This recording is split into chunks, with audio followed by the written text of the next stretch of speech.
Petriukas ir Reginutė pasveikino su rugsėjo 1, o po 9 mėnesių Reginutė pasveikino Petriuką su tėčio diena. Tai labai paprastai, toks senobinis, iš senų laikų atkeliavęs.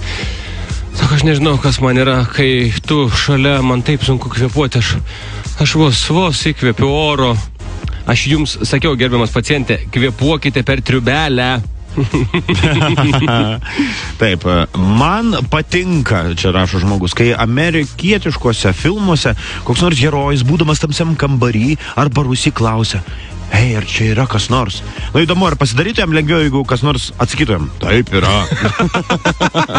Štai, kai įtampa kuria. Taip, ar čia yra kas nors? Ar yra kas nors čia?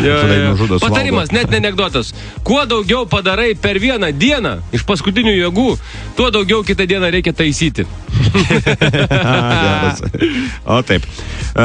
Žmona šaukė, reiškia: Mariau, nu tu atrodai kaip visiškas idiotas, supranti?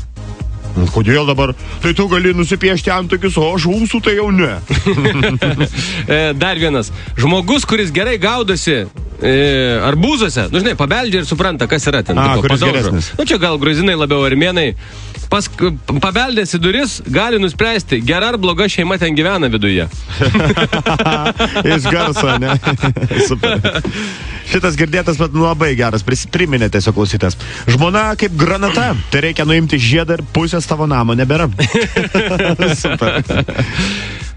Vilma laimingoj santokoj pragyveno 20 metų.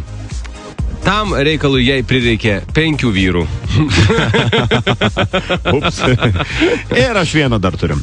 Britų mokslininkai nustatė, kad po 5 taurelės lietuviai keiksmažodį naudoja kaip kablelį. Arba ir dar vienas, mano jau šiuo atveju pabaigai. Niekas taip ryte nepadaro tave žvaliu ir nepažadina, kaip kava išpilta į tavo Mako klaviatūrą.